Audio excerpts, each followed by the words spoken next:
अंधेरे रास्ते पर चलते हुए आरव के कदम अचानक रुक जाते हैं।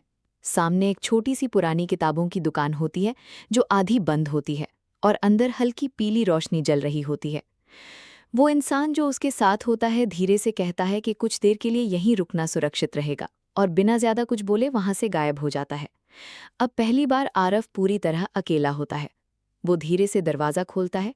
अंदर पुराने कागज़ों की खुशबू और सन्नाटा होता है, जैसे समय यहाँ थम गया हो। जैसे ही वो अंदर कदम रखता है, उसकी नज़र एक लड़की पर पड़ती है जो एक कोने में बैठकर किताब पढ़ रही होती है।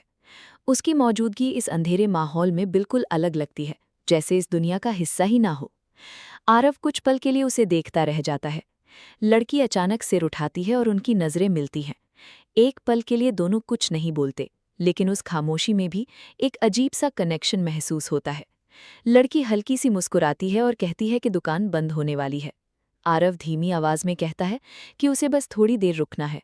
लड़की बिना कुछ पूछे सिर हिला देती है और फिर से किताब में खो जाती है।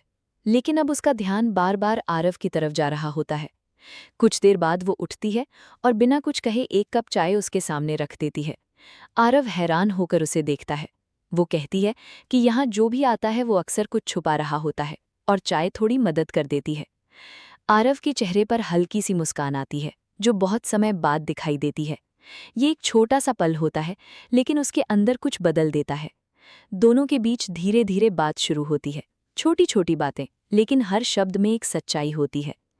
लड़की अपना नाम आयरा बताती है। आरव पहली बार अपना नाम बिना छुपाए बताता है। बातों के बीच अचानक बाहर गाड़ियों की आवाज आती है। दोनों एक साथ खिड़की की तरफ देखते हैं और माहौल तुरंत बदल जाता है। आयरा की आंखों में भी अब हल्का सा डर दिखता है, लेकिन वो खुद को संभालती है। वो धीरे से कहती है कि तुम्हें यहाँ से निकलना होगा। आरव कुछ पल के लिए उसे देखता है, जैसे वो समझ नहीं पा रहा कि क्यों, लेकिन फिर भी उसके शब्दों पर भरोसा करता है। जाने से पहले वो एक किताब उठाता है और उसे आयरा की तरफ बढ़ा देता है। आयरा हैरान होकर पूछती है कि ये क्यों? आरव धीमी आवाज में कहता है कि अगर वो वापस आया तो वो किताब लेने आएगा। दोनों की नजरें फिर से मिलती है। इस बार खामोशी पहले से गहरी होती है और फिर आरव मुड़कर अंधेरे में गायब हो जाता है। आयरा दरवाजे पर खड़ी उसे जाते हुए देखती रहती है। उसके चेहरे पर एक हल्की सी मुस्कान और आंखों में अनजाना सा इंतजार होता है।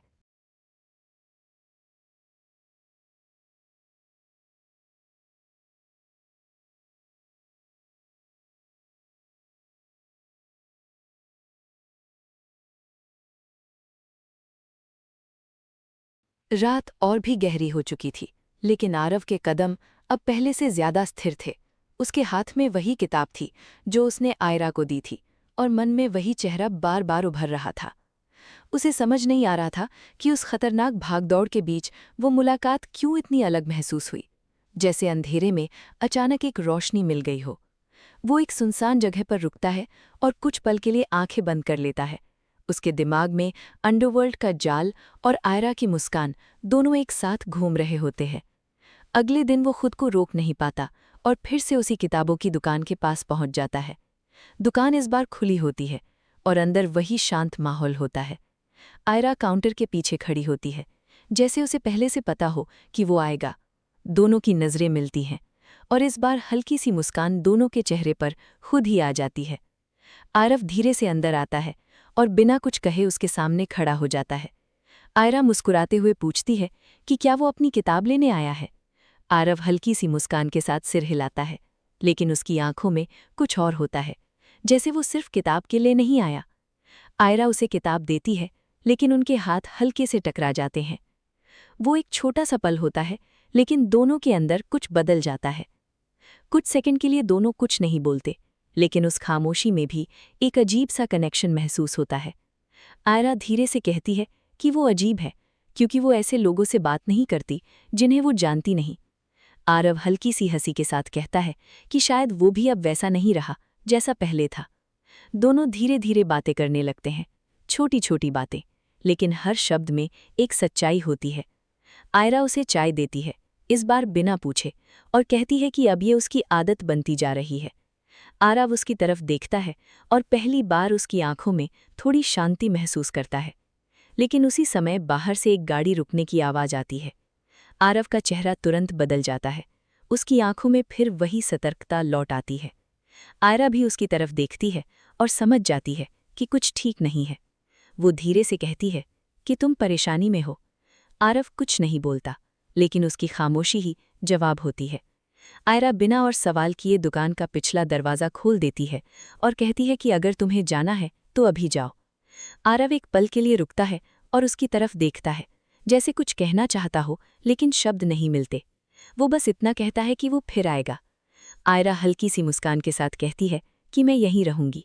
दोनों की नज़रें आखिरी बार मिलती हैं और उस नज़र में एक अनकहा वादा होता है। आरव जल्दी से पीछे के रास्ते से निकल जाता है और कुछ ही सेकंड बाद दुकान के सामने दरवाज़ा खुलता है। आयरा अपनी जगह पर खड़ी रहती है, जैसे कुछ हुआ ही ना हो, लेकिन उसके दिल की धड़कन तेज हो चुकी होती है। अब कहानी सिर्फ अंडरवर्ल्ड की नहीं रही।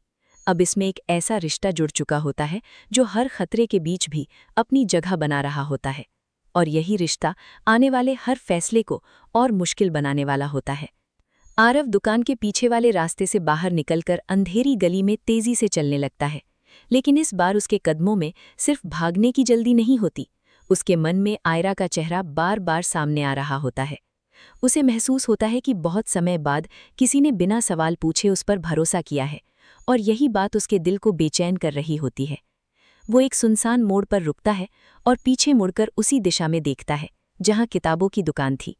उसके चेहरे पर हल्की सी मुस्कान आ जाती है, लेकिन अगले ही पल वो खुद को संभाल लेता है, क्योंकि उसे याद आ जाता है कि उसकी दुनिया कितनी खतरनाक है। दूसरी तरफ आयरा दुकान बंद कर रही होती है, लेकिन उसका ध्यान काम में नहीं होता। उसकी उंगलियां बार बार उसी किताब को छू रही होती हैं जो आरव ने छोड़ी थी। वो खुद से पूछती है कि आखिर एक अजनबी उसके मन में इतनी जल्दी जगह कैसे बना गया। रात बीत जाती है, लेकिन दोनों में से कोई भी ठीक से सो नहीं पाता। अगली सुबह बारिश शुरू हो जाती है। मौसम ठंडा और शांत होता है। आरव खुद को रोक नहीं पाता और फिर से दुकान की ओर चला जाता है। जैसे ही वो वहां पहुंचता है, वो देखता है कि आयरा दुकान के बाहर खड़ी बारिश देख रही होती है। उसके पास सिर्फ एक छतरी होती है। आरव कुछ कदम दूर रुक जाता है और उसे बस देखता रहता है। आयरा जैसे उसकी मौजूदगी महसूस कर लेती है और पलटकर उसकी तरफ देखती है। उसके चेहरे पर एक सच्ची मुस्कान आ जाती है। वो धीरे से पूछती है कि क्या वो फिर किताब लेने आया है या कोई और वजह है। आरव हल्की सी हंसी रोक नहीं पाता और कहता है कि शायद इस बार वजह अलग है। आयरा उसकी बात सुनकर कुछ सेकंड चुप रहती है और फिर अपनी छतरी उसकी तरफ बढ़ा देती है। बारिश तेज हो चुकी होती है और दोनों एक ही छतरी के नीचे साथ चलने लगते हैं। उनके कंधे हल्के से टकराते हैं और दोनों एक पल के लिए एक दूसरे की तरफ देखते हैं। वो एक छोटा सा पल होता है, लेकिन उसमें एक अजीब सी गर्माहट होती है। चलते चलते आयरा उससे पूछती है कि क्या वो हमेशा इतना रहस्यमयी रहता है। आरव कुछ पल चुप रहता है, फिर धीमी आवाज में कहता है कि कुछ लोग अपनी कहानी बता नहीं सकते। आयरा उसकी तरफ देखती है और धीरे से कहती है कि शायद कुछ कहानियां धीरे धीरे खुद सामने आती हैं। उसकी बात सुनकर आरव के चेहरे पर हल्की सी शांति उतर आती है। काफी समय बाद उसे लगता है कि कोई उसे समझने की कोशिश कर रहा है, बिना उसके अतीत को जाने। लेकिन तभी उसका फोन वाइब्रेट करता है। स्क्रीन पर सिर्फ एक मैसेज चमकता है, तुम बहुत देर से गायब हो। आरव का चेहरा तुरंत बदल जाता है। उसकी आंखों में फिर वही तनाव लौट आता है। आया ये बदलाव नोटिस कर लेती है और उसके चेहरे की तरफ देखती है। वो पूछती है कि सब ठीक है। आरव तुरंत फोन बंद कर देता है और हल्की मुस्कान लाने की कोशिश करता है, लेकिन इस बार वो मुस्कान अधूरी होती है। उसे समझ आ जाता है कि उसकी दो दुनियाएं अब टकराने लगी हैं। एक तरफ अंधेरा है जहां हर कदम खतरे से भरा है, और दूसरी तरफ आयरा है जो उसकी जिंदगी में एक अनजानी शांति लेकर आई है। बारिश धीरे धीरे कम होने लगती है, लेकिन हवा में अब भी ठंडक बनी रहती है। आरव और आयरा एक छोटे से शेड के नीचे रुक जाते हैं। छतरियां बंद हो चुकी होती है, लेकिन दोनों वहीं खड़े रहते हैं, जैसे किसी को भी जल्दी नहीं हो। कुछ पल तक दोनों चुप रहते हैं और उस खामोशी में भी एक अजीब सा सुकून होता है। आयरा धीरे से पूछती है कि क्या वो हमेशा ऐसे ही अचानक गायब हो जाता है। आरव उसकी तरफ देखता है और पहली बार उसकी आंखों में हल्की सी झिझक दिखाई देती है। वो कुछ कहने की कोशिश करता है, लेकिन शब्द नहीं मिलते। आयरा हल्की मुस्कान के साथ कहती है कि उसे जवाब की ज़रूरत नहीं है, लेकिन वो ये ज़रूर जानना चाहती है कि क्या वो फिर से आएगा। ये सवाल सुनकर आरव कुछ सेकंड तक चुप रहता है, फिर धीरे से कहता है कि अगर सब ठीक रहा तो वो ज़रूर आएगा। उसकी आवाज़ में एक अनजाना सा डर होता है, जैसे वो खुद भी नहीं जानता कि सब ठीक रहेगा या नहीं। आयरा उसकी आंखों में वो डर पढ़ लेती है, लेकिन वो कुछ नहीं कहती, बस हल्के से सिर हिला देती है। उसी पल अचानक दूर से सायरन की आवाज़ सुनाई देती है और माहौल फिर से बदल जाता है। आरव तुरंत सतर्क हो जाता है, उसकी नज़रें चारों तरफ घूमने लगती हैं। वो समझ जाता है कि हालात फिर से ख़राब होने वाले हैं। आयरा भी उसकी इस बेचैनी को महसूस करती है। वो धीरे से कहती है कि अगर उसे जाना है तो वो जा सकता है। आरव एक पल के लिए उसकी तरफ देखता है, उसकी आंखों में कुछ कहने की चाह होती है, लेकिन वो खुद को रोक लेता है। वो बस इतना कहता है कि वो वापस आएगा। इस बार उसकी आवाज़ पहले से ज़्यादा गंभीर होती है, जैसे वो खुद से भी वादा कर रहा हो। आयरा हल्की मुस्कान देती है, लेकिन उसकी आंखों में अब इंतज़ार साफ दिखाई देता है। आरव पीछे मुड़ता है और तेज़ी से वहाँ से दूर चला जाता है। आयरा उसे जाते हुए देखती रहती है जब तक वो नज़रों से ओझल नहीं हो जाता। उसके बाद वो धीरे से वापस दुकान की तरफ बढ़ती है, लेकिन उसके कदम पहले जैसे हल्के नहीं होते। अब उसके दिल में भी एक अनजानी सी चिंता घर कर चुकी होती है। दूसरी तरफ आरव अंधेरी गलियों में चलता जा रहा होता है। उसका फ़ोन बार बार वाइब्रेट कर रहा होता है, लेकिन वो उसे नज़रअंदाज करता है। उसके दिमाग में अब सिर्फ एक ही बात चल रही होती है कि वो इस दोहरी जिंदगी को कब तक संभाल पाएगा। वो जानता है कि एक तरफ उसका मिशन है और दूसरी तरफ वो रिश्ता जो धीरे धीरे उसके लिए मायने रखने लगा है, और यही टकराव आगे चलकर उसकी सबसे बड़ी परीक्षा बनने वाला होता है। आरव तेज कदमों से अंधेरी गलियों को पार करता हुआ आखिर एक सुनसान जगह पर रुकता है। उसकी सांसें हल्की भारी हो जाती हैं, लेकिन इस बार थकान से ज्यादा उसके मन का बोझ उसे रोक रहा होता है। वो दीवार के सहारे खड़ा हो जाता है और फ़ोन को हाथ में लेकर कुछ सेकंड तक देखता रहता है। स्क्रीन पर लगातार आते मैसेज जैसे उसे खींच रहे होते हैं। आखिर वो फ़ोन खोलता है और सिर्फ एक लाइन पढ़ता है, तुम्हें तुरंत वापस आना होगा। उसकी आंखों में फिर वही ठंडा फोकस लौट आता है, जैसे उसने अपने अंदर के हर भाव को एक तरफ रख दिया हो।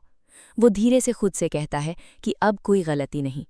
दूसरी तरफ आयरा दुकान के अंदर बैठी होती है, लेकिन उसका ध्यान किताबों में नहीं होता। उसकी नज़र बार बार दरवाजे की तरफ चली जाती है, जैसे वो अभी भी उम्मीद कर रही हो कि आरव वापस आ जाएगा। वो खुद को समझाने की कोशिश करती है कि वो बस एक अजनबी है, लेकिन उसका दिल ये मानने को तैयार नहीं होता। वो धीरे से वही कप उठाती है जिसमें आरव ने चाय पी थी, और उसे साफ करने के बजाय कुछ पल तक वैसे ही पकड़े रहती है, जैसे उस छोटे से पल को महसूस करना चाहती हो। उसी समय दरवाजे के बाहर किसी के कदमों की आवाज़ आती है। आयरा का दिल एक पल के लिए तेज धड़कता है। वो जल्दी से दरवाजे की तरफ देखती है, लेकिन इस बार जो अंदर आता है वो आरव नहीं होता। एक अजनबी अंदर आता है। उसकी नज़रें सीधे आयरा पर टिक जाती हैं और माहौल अचानक भारी हो जाता है। आयरा थोड़ा असहज महसूस करती है, लेकिन खुद को संभालती है।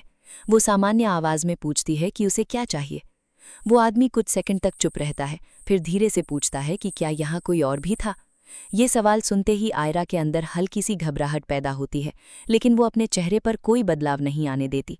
वो शांत आवाज़ में कहती है कि यहाँ रोज़ लोग आते हैं। वो आदमी हल्का सा मुस्कुराता है, लेकिन उसकी आंखों में शक साफ दिखाई देता है। कुछ पल तक दोनों के बीच खामोशी रहती है, फिर वो बिना कुछ कहे मुड़कर बाहर चला जाता है। लेकिन उसके जाने के बाद भी दुकान का माहौल पहले जैसा नहीं रहता। आयरा को अब साफ महसूस होता है कि वो अनजाने में किसी बड़े खेल का हिस्सा बन चुकी है।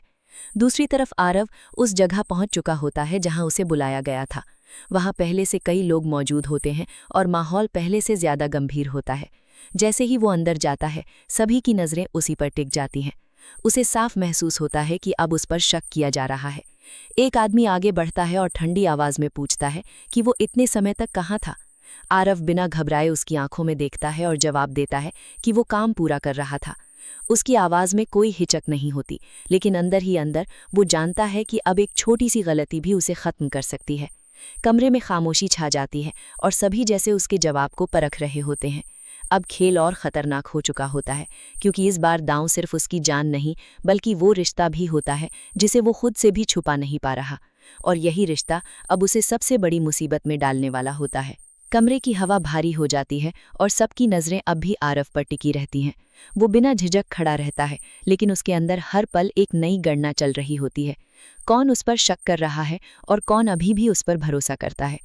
कुछ सेकंड के बाद वही आदमी धीरे से सिर हिलाता है, जैसे फिलहाल के लिए उसने आरव की बात मान ली हो, लेकिन उसकी आंखों में शक पूरी तरह खत्म नहीं होता। आरव को एक नया काम दिया जाता है। इस बार काम छोटा नहीं होता, उसे नेटवर्क के एक अहम ट्रांजैक्शन को संभालना होता है और साफ कहा जाता है कि इस बार कोई गलती नहीं होनी चाहिए। वो बिना कुछ कहे सिर हिला देता है, लेकिन उसके दिमाग में अब सिर्फ काम नहीं बल्कि आयरा भी घूम रही होती है। दूसरी तरफ आयरा दुकान में अकेली बैठी होती है, लेकिन अब वो पहले जैसी शांत नहीं होती। हर आवाज़ उसे चौंका देती है और हर आने जाने वाला इंसान उसे शक की नज़र से देखने लगता है। वो बार बार दरवाजे की तरफ देखती है, जैसे वो चाहती हो कि आरव फिर से सामने आ जाए और सब कुछ सामान्य हो जाए। शाम होते होते वो खुद को रोक नहीं पाती और दुकान जल्दी बंद कर देती है। जैसे ही वो बाहर निकलती है, ठंडी हवा उसके चेहरे से टकराती है, लेकिन उसके दिल की बेचैनी कम नहीं होती। वो धीरे धीरे उसी रास्ते पर चलने लगती है जहां वो आरव के साथ गई थी। उसके कदम धीमे होते हैं, लेकिन हर कदम में एक उम्मीद होती है। अचानक उसे एहसास होता है कि कोई उसका पीछा कर रहा है। वो रुकती है और पीछे मुड़कर देखती है, लेकिन वहां कोई साफ नजर नहीं आता। उसका दिल तेजी से धड़कने लगता है, लेकिन वो खुद को संभालती है और आगे बढ़ती है। उसी समय एक गाड़ी उसके पास आकर धीरे से रुकती है। दरवाज़ा खुलता है और वही आदमी बाहर आता है जो पहले दुकान में आया था। उसकी नज़रें सीधे आयरा पर टिक जाती हैं और इस बार उसके चेहरे पर हल्की सी सख्ती होती है। वो धीरे से कहता है कि उसे कुछ सवालों के जवाब चाहिए। आयरा की सांसें तेज हो जाती हैं, लेकिन वो पीछे नहीं हटती। उसकी आवाज़ हल्की कांपती है, लेकिन वो खुद को मजबूत दिखाने की कोशिश करती है। वो पूछती है कि वो कौन है। वो आदमी कोई सीधा जवाब नहीं देता, लेकिन उसके शब्द साफ होते हैं कि वो उस लड़के के बारे में जानना चाहता है जो यहाँ आया था। आयरा के अंदर डर और गुस्सा दोनों एक साथ उठते हैं, लेकिन वो कुछ नहीं कहती। दूसरी तरफ आरव अपने काम के लिए निकल चुका होता है, लेकिन अचानक उसका फ़ोन वाइब्रेट करता है। इस बार मैसेज अलग होता है, अगर उसे बचाना है तो तुरंत आओ। ये पढ़ते ही आरव के कदम रुक जाते हैं। उसकी आंखों में एक पल के लिए डर साफ नजर आता है। अब ये सिर्फ एक मिशन नहीं रहा, अब ये उसके दिल की लड़ाई बन चुकी होती है। आरव बिना पीछे देखे दौड़ता चला जा रहा होता है। उसके कदम तेजी से सड़कों को पार कर रहे होते हैं और दिमाग में सिर्फ एक ही ख्याल घूम रहा होता है कि कहीं देर ना हो जाए। उसकी सांसें भारी होती जा रही होती हैं, लेकिन वो रुकने का नाम नहीं लेता। हर मोड़ पर उसे ऐसा लगता है जैसे समय उससे आगे भाग रहा है और वो उसे पकड़ने की कोशिश कर रहा है। उसके अंदर का डर अब साफ गुस्से में बदलने लगा होता है, क्योंकि इस बार बात सिर्फ एक मिशन की नहीं बल्कि आयरा की होती है, जिसने बिना कुछ जाने उस पर भरोसा किया था और अब वही भरोसा उसे इस हालत में खींचकर वापस ले आया था। दूसरी तरफ आयरा अब भी उस आदमी के सामने खड़ी होती है, लेकिन अब माहौल पहले से ज्यादा तनाव भरा हो चुका होता है। वो आदमी धीरे धीरे उसके चारों तरफ घूमता है, जैसे उसके हर हाव भाव को पढ़ना चाहता हो। उसकी आंखों में एक ठंडी सख्ती होती है जो ये साफ कर देती है कि वो जवाब लिए बिना नहीं जाएगा। आयरा की सांसें तेज होती है, लेकिन वो अपनी जगह से हिलती नहीं। उसके अंदर डर जरूर होता है, लेकिन उससे ज्यादा एक अजीब सी हिम्मत होती है जो उसे चुप रहने के लिए मजबूर कर रही होती है। वो जानती है कि अगर उसने कुछ भी कहा तो बात और बिगड़ सकती है और शायद आरव के लिए हालात और खतरनाक हो जाए। इसलिए वो अपनी नज़रें सीधी रखकर खड़ी रहती है और कुछ नहीं बोलती। उसकी खामोशी उस आदमी को और ज्यादा चिढ़ा देती है। उसी समय दूर से आती तेज कदमों की आवाज़ उस सन्नाटे को तोड़ देती है और इससे पहले कि कोई कुछ समझ पाए, आरव वहां पहुंच जाता है। उसकी आंखों में गुस्सा और बेचैनी दोनों साफ दिखाई दे रहे होते हैं। वो बिना एक पल गवाए आयरा के सामने खड़ा हो जाता है, जैसे उसे किसी भी हालत में बचाना उसका पहला काम हो। अब वहां मौजूद हर इंसान की नज़र आरव पर टिक जाती है। माहौल अचानक और ज्यादा खतरनाक हो जाता है, क्योंकि अब ये सिर्फ सवाल जवाब की स्थिति नहीं रहती बल्कि एक सीधा टकराव बन चुका होता है। वो आदमी हल्का सा मुस्कुराता है और धीरे से कहता है कि आखिरकार वो आ ही गया। उसकी आवाज़ में एक अजीब सा आत्मविश्वास होता है, जैसे ये सब पहले से तय था। आरव उसकी तरफ देखता है और उसकी मुट्ठियां कस जाती हैं, लेकिन इस बार वो सिर्फ गुस्से में नहीं होता बल्कि पूरी तरह सतर्क भी होता है। उसे समझ आ जाता है कि ये सिर्फ आयरा को डराने के लिए नहीं बल्कि उसे बाहर निकालने के लिए किया गया था। अब खेल और गहरा हो चुका होता है और हर चाल सोची समझी लगती है। आयरा पहली बार आरव को इस तरह देखती है। उसकी आंखों में चिंता साफ नजर आती है, लेकिन उसके साथ ही एक भरोसा भी होता है, जैसे उसे यकीन हो कि वो उसे यहाँ से निकाल ले जाएगा। आरव एक पल के लिए उसकी तरफ देखता है और उसी नज़र में उसे यकीन दिलाने की कोशिश करता है कि वो उसे अकेला नहीं छोड़ेगा, अब चाहे कुछ भी हो जाए। हवा में तनाव इतना बढ़ चुका होता है कि जैसे हर सांस भारी लगने लगती है और इसी पल कहानी एक ऐसे मोड़ पर खड़ी होती है जहां से या तो सब कुछ टूट सकता है या फिर कुछ ऐसा बन सकता है जो पहले कभी नहीं था। अब अगला कदम सिर्फ एक फैसला नहीं बल्कि एक टकराव की शुरुआत बनने वाला होता है। आरव कुछ सेकंड तक बिना कुछ बोले खड़ा रहता है। उसकी नज़रें सामने खड़े आदमी पर टिकी होती हैं और दिमाग बहुत तेज़ी से हर संभावना को समझने की कोशिश कर रहा होता है। उसे साफ महसूस हो रहा होता है कि ये सिर्फ एक धमकी नहीं, बल्कि एक जाल है जिसमें उसे खींच कर लाया गया है। लेकिन अब वो पीछे नहीं हट सकता। उसके पीछे आयरा खड़ी होती है और यही बात उसे और मजबूत बना देती है। वो धीरे से एक कदम आगे बढ़ता है और उसकी आवाज़ शांत लेकिन ठंडी होती है। वो कहता है कि अगर बात उससे है तो आयरा को इसमें शामिल करने की ज़रूरत नहीं है। उसके शब्द सीधे होते हैं, लेकिन उनमें एक छुपा हुआ गुस्सा भी होता है जो साफ दिखने लगता है। सामने खड़ा आदमी हल्का सा हंसता है और कहता है कि इस खेल में कोई भी अलग नहीं होता, जो भी जुड़ता है वो हिस्सा बन जाता है। उसकी बात सुनकर आरव की मुट्ठियां और कस जाती हैं, क्योंकि अब उसे समझ आ जाता है कि आयरा को इस सबसे दूर रखना आसान नहीं होगा। आयरा ये सब सुन रही होती है और पहली बार उसे इस दुनिया की असली झलक मिल रही होती है। वो आरव की तरफ देखती है। उसकी आंखों में सवाल होते हैं, लेकिन वो कुछ नहीं पूछती, क्योंकि वो समझ जाती है कि ये सही समय नहीं है। फिर भी उसके अंदर एक हल्का सा डर बैठ जाता है कि वो किस तरह की दुनिया में कदम रख चुकी है। अचानक माहौल और ज्यादा भारी हो जाता है जब कुछ और लोग गाड़ी से उतरकर उनके आसपास खड़े हो जाते हैं। अब आरव पूरी तरह घिर चुका होता है, लेकिन इस बार वो घबराता नहीं, बल्कि उसकी आंखों में एक अजीब सी शांति आ जाती है, जैसे उसने कुछ तय कर लिया हो। वो धीरे से आयरा की तरफ देखता है और बहुत हल्के से सिर हिलाता है, जैसे उसे भरोसा दिला रहा हो कि सब ठीक होगा। आयरा उसकी उस छोटी सी हरकत को समझ जाती है और बिना कुछ कहे वहीं खड़ी रहती है, लेकिन उसके दिल की धड़कन अब बहुत तेज हो चुकी होती है। सामने खड़ा आदमी हाथ उठाकर अपने लोगों को रुकने का इशारा करता है और फिर आरव के करीब आता है। उसकी आंखों में अब सीधा इरादा दिखता है। वो कहता है कि अब फैसला यहीं होगा, या तो वो पूरी तरह उनके साथ आए या फिर सब कुछ यहीं खत्म हो जाएगा। ये सुनकर एक पल के लिए हवा भी जैसे थम सी जाती है। आरव के सामने अब कोई तीसरा रास्ता नहीं बचता। उसकी नजरें एक बार फिर आयरा पर जाती हैं और उसी पल उसके अंदर कुछ बदल जाता है। अब ये सिर्फ उसकी लड़ाई नहीं रह जाती, बल्कि उस भरोसे की भी होती है जो आयरा ने उस पर किया था। वो गहरी सांस लेता है और उसकी आंखों में एक सख्त फैसला उतर आता है। वो धीरे से आगे बढ़ता है और बिना किसी डर के कहता है कि वो इस खेल को खत्म करेगा, लेकिन अपने तरीके से। उसके शब्दों में इतनी ठंडक और सच्चाई होती है कि कुछ पल के लिए सामने खड़ा आदमी भी चुप हो जाता है। आरव के शब्द हवा में ठहर जाते हैं और एक पल के लिए सब कुछ जैसे जम सा जाता है। सामने खड़ा आदमी उसकी आंखों में झांकता है, जैसे ये समझने की कोशिश कर रहा हो कि ये सिर्फ हिम्मत है या सच में कोई योजना छुपी है। उसके चेहरे पर हल्की सी मुस्कान आती है, लेकिन उस मुस्कान के पीछे एक सख्त चेतावनी छुपी होती है। वो धीरे से ताली बजाता है और उसके लोग थोड़ा और करीब आ जाते हैं। अब घेरा और छोटा हो चुका होता है और हर दिशा में सिर्फ खतरा ही दिखाई देता है। आयरा की सांसें तेज हो रही होती हैं। वो आरव के पीछे खड़ी होती है, लेकिन उसकी नजरें हर हरकत पर टिकी होती है। उसके अंदर डर जरूर होता है, लेकिन वो भागती नहीं, बल्कि वहीं खड़ी रहती है, जैसे उसे खुद भी समझ आ गया हो कि अब भागने से कुछ नहीं बदलने वाला। उसकी उंगलियां हल्के से कांपती हैं, लेकिन वो उन्हें कसकर पकड़ लेती है और खुद को संभालती है। आरव अपने आसपास खड़े लोगों को ध्यान से देखता है। उसकी नजरें हर चेहरे को पढ़ने की कोशिश कर रही होती हैं। वो समझ चुका होता है कि ये सीधी लड़ाई जीतना मुश्किल है, उसे चाल से खेलना होगा। वो धीरे से एक और कदम आगे बढ़ता है और अपनी आवाज को और शांत रखते हुए कहता है कि अगर उन्हें सच में फैसला करना है तो यहाँ खड़े होकर नहीं, बल्कि उस जगह पर करना होगा जहाँ असली खेल शुरू हुआ था। उसके शब्द सुनकर कुछ लोग एक दूसरे की तरफ देखने लगते हैं, जैसे ये बात उनके दिमाग में बैठ रही हो। सामने खड़ा आदमी हल्का सा सोच में पड़ जाता है। उसकी आंखों में हल्की सी दिलचस्पी झलकती है। वो पूछता है कि वो कौन सी जगह है। आरव बिना हिचके जवाब देता है कि वही कंट्रोल पॉइंट जहां से ये पूरा नेटवर्क चलता है और जहां असली फैसले लिए जाते हैं।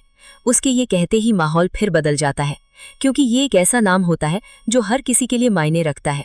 कुछ सेकंड की खामोशी के बाद वो आदमी धीरे से सिर हिलाता है, जैसे उसने ये चुनौती स्वीकार कर ली हो, लेकिन उसकी नजरों में अब भी शक बना रहता है। वो अपने लोगों को पीछे हटने का इशारा करता है और कहता है कि अगर आरव सच कह रहा है तो अगला कदम वहीं तय होगा। घेरा थोड़ा ढीला पड़ जाता है और पहली बार आयरा को थोड़ा सा सांस लेने का मौका मिलता है। वो धीरे से आरव के करीब आती है और बहुत धीमी आवाज में पूछती है कि ये सब क्या हो रहा है।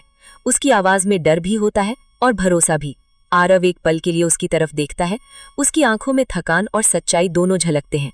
वो धीरे से कहता है कि वो उसे सब बताएगा, लेकिन अभी नहीं, अभी उन्हें यहाँ से निकलना होगा। उसकी आवाज में एक अजीब सा वादा होता है, जिसे सुनकर आयरा बिना और सवाल किए सिर हिला देती है। कुछ ही देर में सभी लोग अलग अलग गाड़ियों में बैठने लगते हैं और माहौल में एक नई तैयारी साफ महसूस होती है, जैसे अब कोई बड़ा खेल शुरू होने वाला हो। आरव और आयरा एक गाड़ी में बैठते हैं और गाड़ी धीरे धीरे उस अंधेरे रास्ते की तरफ बढ़ने लगती है जहां से इस कहानी की सबसे बड़ी सच्चाई सामने आने वाली होती है। गाड़ी अंधेरे रास्तों को पार करती हुई शहर के उस हिस्से में पहुंचने लगती है जहां आम लोगों का आना लगभग बंद हो चुका होता है। चारों तरफ ऊंची दीवारें, सुनसान इमारतें और दूर दूर तक फैली खामोशी इस जगह को और खतरनाक बना रही होती है। आरिफ की नज़रें हर मोड़, हर गेट, हर परछाई को ध्यान से देख रही होती हैं, जैसे वो पहले से हर चीज़ को अपने दिमाग में दर्ज कर लेना चाहता हो, क्योंकि वो जानता है कि यहाँ से आगे एक भी गलती की गुंजाइश नहीं है। आयरा उसके बगल में बैठी होती है और उसकी उंगलियां धीरे से सीट को पकड़ लेती हैं। उसके अंदर का डर अब साफ महसूस होने लगता है, लेकिन वो उसे छुपाने की कोशिश करती है। वो एक बार आरिफ की तरफ देखती है, जैसे उससे कुछ पूछना चाहती हो, लेकिन फिर खुद को रोक लेती है, क्योंकि उसे महसूस होता है कि अभी वो जिस चीज़ में फंसी है वो उसकी समझ से भी बड़ी है। कुछ देर बाद गाड़ी एक बड़े लोहे के गेट के सामने रुकती है। गेट धीरे धीरे खुलता है और अंदर एक विशाल परिसर दिखाई देता है, जहां हर तरफ सुरक्षा और निगरानी का सख्त इंतजाम होता है। ये वही जगह होती है जिसका जिक्र आरव ने किया था, जहां से इस पूरे सिस्टम को कंट्रोल किया जाता है। जैसे ही वे अंदर जाते हैं, आरिफ की दिल की धड़कन एक पल के लिए तेज हो जाती है, क्योंकि ये वही जगह होती है जहां से उसके पिता की कहानी जुड़ी हुई थी और जहां से सब कुछ शुरू हुआ था। अब वो उसी जगह खड़ा होने जा रहा होता है जहां से सब खत्म भी हो सकता है। गाड़ी रुकती है और सभी लोग उतरते हैं। माहौल में एक अजीब सी गंभीरता फैल जाती है, जैसे हर कोई जानता हो कि अब जो होने वाला है वो साधारण नहीं होगा। आरव धीरे से गाड़ी से बाहर निकलता है और एक पल के लिए आसमान की तरफ देखता है, जैसे खुद को स्थिर करने की कोशिश कर रहा हो। फिर वो आगे बढ़ता है और आयरा भी उसके साथ चलने लगती है। जैसे ही वे अंदर के हॉल में पहुंचते हैं, वहां पहले से कुछ लोग मौजूद होते हैं। उनकी नज़रें ठंडी और स्थिर होती हैं, जैसे वे सिर्फ देखने के लिए नहीं बल्कि फैसला करने के लिए बैठे हों। हॉल की खामोशी कुछ पल और गहरी हो जाती है और सामने बैठे लोग बिना कुछ बोले आरव को देखते रहते हैं, जैसे उसकी हर सांस, हर हरकत को परख रहे हों। आरव एकदम सीधा खड़ा रहता है। उसके चेहरे पर कोई डर नहीं होता, लेकिन उसके अंदर एक तेज हलचल चल रही होती है। वो जानता है कि अब जो भी वो कहेगा वही उसके भविष्य का रास्ता तय करेगा, और शायद आयरा की जिंदगी का भी।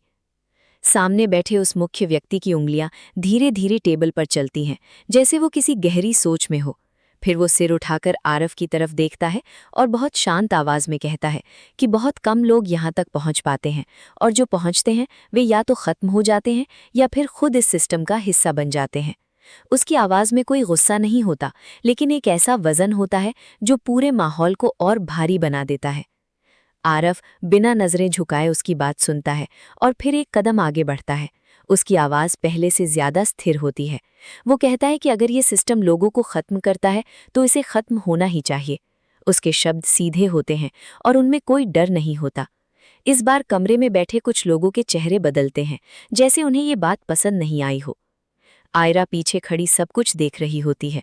उसका दिल तेजी से धड़क रहा होता है, लेकिन उसकी नजरें सिर्फ आरव पर होती हैं। वो समझ सकती है कि ये सिर्फ शब्दों की लड़ाई नहीं, बल्कि एक बहुत बड़े टकराव की शुरुआत है। सामने बैठा व्यक्ति हल्का सा मुस्कुराता है और कहता है कि हर कोई शुरुआत में यही सोचता है, लेकिन जब असली कीमत चुकानी पड़ती है तब फैसला बदल जाता है। वो धीरे से हाथ उठाता है और एक स्क्रीन चालू हो जाती है, जिस पर अलग अलग चेहरे और जगहें दिखाई देने लगती हैं। आरव की नज़रें उस स्क्रीन पर जाती हैं और उसका दिल एक पल के लिए थम सा जाता है, क्योंकि उसमें आयरा की दुकान भी दिखाई देती है और कुछ ऐसे लोग भी जो उसके आसपास नज़र रखे हुए होते हैं। उसकी मुट्ठियां कस जाती हैं और उसकी आंखों में गुस्सा साफ दिखने लगता है। अब ये सिर्फ एक खेल नहीं रहा था, अब ये सीधा उसके दिल पर वार बन चुका होता है। सामने बैठा व्यक्ति शांत आवाज में कहता है कि हर फैसला एक कीमत के साथ आता है, और अगर वो इस सिस्टम को चुनौती देना चाहता है तो उसे पहले ये तय करना होगा कि वो क्या खोने के लिए तैयार है। कमरे की हवा और भारी हो जाती है और हर नज़र अब आरव पर टिक जाती है। आयरा भी स्क्रीन को देखती है और पहली बार उसे पूरी तरह समझ आता है कि ये दुनिया कितनी खतरनाक